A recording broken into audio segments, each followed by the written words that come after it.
Hello, my name is Vikram Mahal and welcome to my presentation on software development methodologies. Without further ado, let's begin.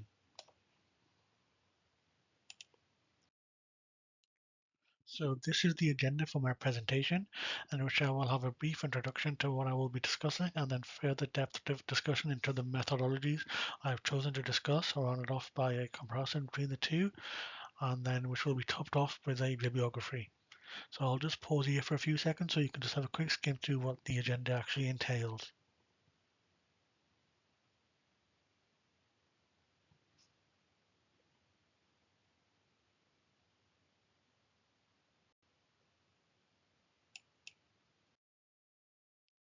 So in this presentation, I will explore two prominent software development methodologies, which is Waterfall and Agile. So what is a software methodology? These methodologies are critical frameworks within the software development industry, guiding on how teams plan, execute, and deliver software projects. I will outline the purpose of each methodology, discuss their benefits and drawbacks, and conclude with the role each serves within the relevant industry. So as mentioned before, the two methodologies I will be comparing are Waterfall and Agile.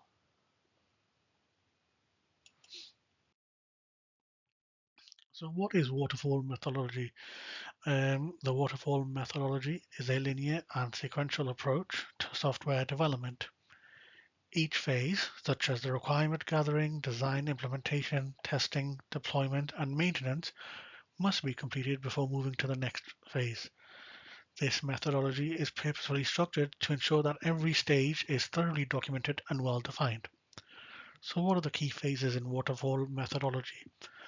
The first phase is the requirement phase. This phase involves gathering and documenting all the project requirements. It defines what the system should do and the resources needed, the timeline and the role of each team member. The next phase is the design phase. In this phase, designers create solutions to meet the requirements. This includes developing schedules, project milestones, and detailed designs or blueprints for deliverables. The third phase is the implementation phase. Once the design is finalized, developers build the system according to the specification. This phase includes creating an implementation plan, collecting necessary data, and assigning tasks.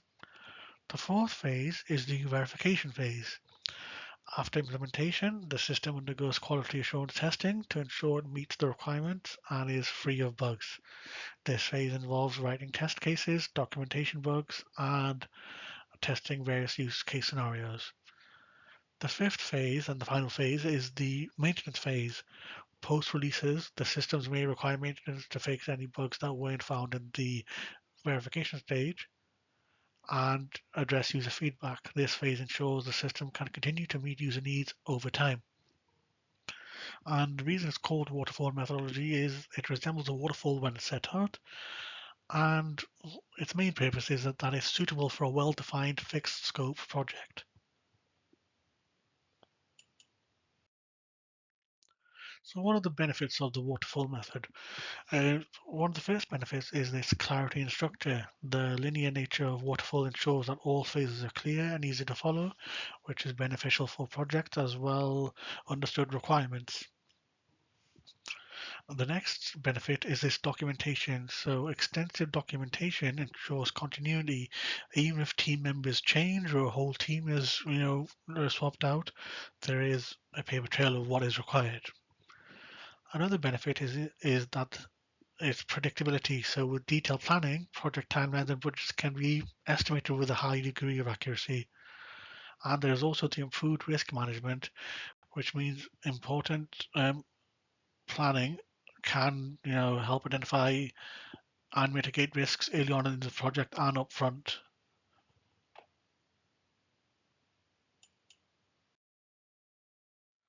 Now, what are the drawbacks of the waterfall method? One of the main drawbacks is its inflexibility, so it's hard to accommodate changes as changes in requirements are challenging to incorporate once the project has moved past the initial design stages.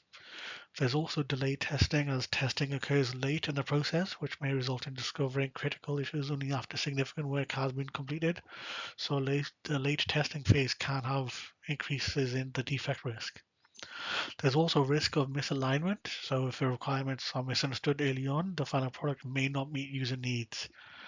And it's also unsuitable for complex or ever evolving projects. So that has to be borne in mind when choosing this as a uh, project methodology for software development.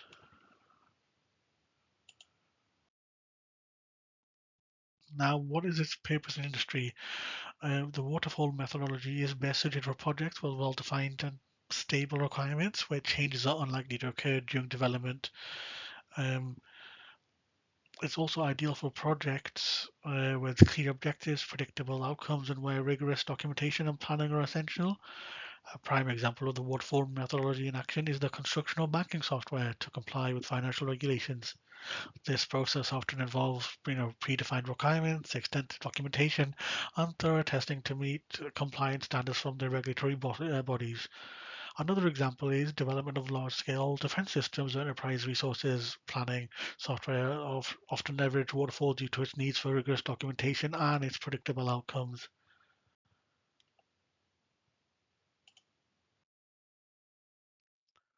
Now, how can we mitigate the drawbacks of the waterfall method? So we can address this inflexibility so we can incorporate milestone reviews to reassess and adjust requirements as you go along. You can also be reducing delayed testing, so integrate early stage prototyping of phased testing to identify potential issues sooner.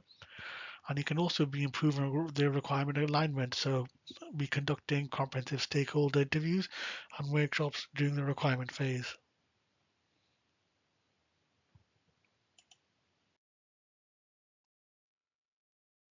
Now, the this phase is going to be the agile methodology phase. The agile methodology emphasizes iterative and incremental development, promoting flexibility and collaboration. Teams work in small cycles, called sprints, to continuously deliver and refine working software based on user feedback. Agile is not a single methodology; it's more of an umbrella term for various frameworks that follow its principles. Some popular agile frameworks include Scrum, involves fixed length iterations called sprints, where a product is built incrementally. Another one is called Kanban, which focuses on real-time communication of team capacity and full transparency of work. And there's another one called Extreme Programming, which emphasizes frequent releases and short development cycles. And there's Lean, which aims to optimize efficiency by eliminating waste. And the purpose of this agile methodology is that it's ideal for flexible projects needing continuous feedback.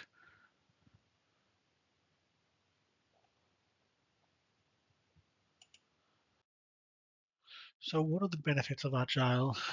One of its main benefits is flexibility. So, the Agile accommodates changes in requirements even late in the development process. There's also customer collaboration, so regular stakeholder involvement ensures that the final product aligns with user needs. And there's also the early delivery, so functional software is delivered incrementally, allowing for earlier feedback and quicker realization of value. And it also improves team collaboration and communication, which reduces waste and delayment of the software development cycle as the team can work together effectively.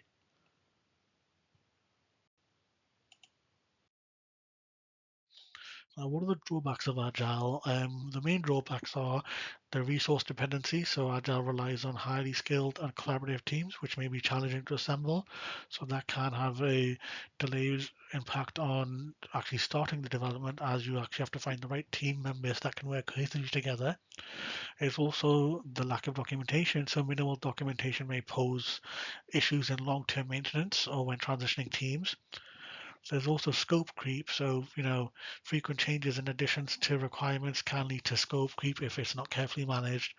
And it does require, a high discipline and collaboration between team members. So if the team isn't disciplined and they can't collaborate effectively together, it can, effectively delay and add costs to the development of the software development cycle, which can then incur higher costs to the actual company that requires the software. So that has to be taken into consideration when, developing this. So what's its purpose in industry for Agile methodology? So Agile is widely used in dynamic industries such as technology startups, software as a service companies, and any environment where user feedback and rapid adaptation are critical. So for example, Spotify, which is a leading software as a service company, successfully implemented Agile to organize its teams into autonomous squads, enabling continuous innovation and rapid feature delivery. For instance, the development of mobile applications or online platforms frequently adopt Agile to adapt quickly to user feedback and market demands. And another real world example is the development of the Slack communication platform. Slack used Agile to incrementally release features and improve the user experience based on continuous feedback, ultimately delivering a market leading product. So that is a great case study for the benefits of Agile as a software methodology. Now, how can we mitigate the drawbacks of the Agile methodology?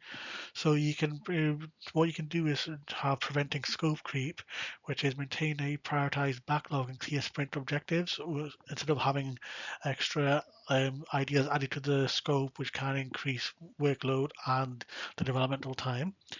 You can also have enhanced documentation, which uses lightweight documentation methods such as the user stories and acceptance criteria to strike a balance.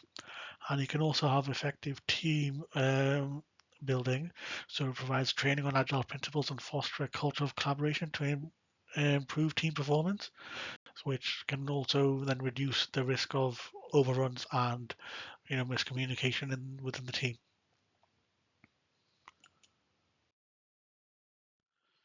Now, another option is the hybrid approach, which is hybrid methodologies combine elements of waterfall and agile together to create a tailored approach that balances structure and flexibilities. These approaches are particularly effective in projects with diverse requirements or stakeholders. So some real world application examples would be, for example, the automotive industry. Companies like Tesla, for example, use Waterfall for hardware development and Agile for software development updates to deliver reliable, high quality systems. Another example is the healthcare systems developing medical equipment often follows Waterfall for regulatory compliance, but uses Agile for accompanying software updates to address user needs promptly.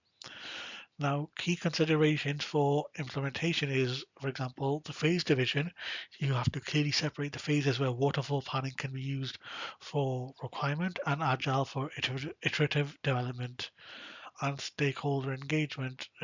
Define roles and expectations to ensure alignment between structured and iterative processes. So there's no area for confusion. Right. So in this slide, we're going to be discussing team dynamic and team tool selection for each methodology. So for team dynamics, in waterfall teams, it's typically hierarchical with roles which are clearly defined for each phase. Communication flows linearly from one phase to the next. In agile teams, it's cross-functional and collaborative, requiring frequent interaction among team members. Roles may overlap, and individuals are often empowered to make their own decisions. Examples of team dynamics are daily stand-ups. Agile teams use daily meetings to address blockers and realign priorities.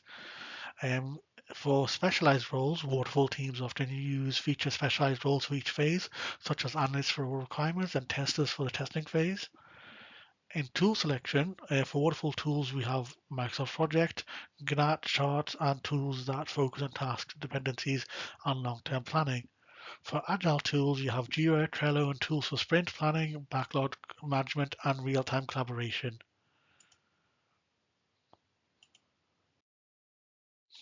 So in comparison, Waterfall and Agile serve distinct purposes within the software development industry. Waterfall provides a structured approach, ideal for projects requiring predictability and thorough documentation. Agile, on the other hand, offers adaptability and user centricity, excelling in environments of uncertainty and change. Hybrid approaches bridge the gap between these methodologies, offering a customized solution for more complex projects. Understanding the strengths and limitations of each methodology allows organizations to select the most appropriate framework for their projects. So here's the bibliography for what I use for my resources on making this presentation. So I'll just pause here a few seconds for you to have a look at it.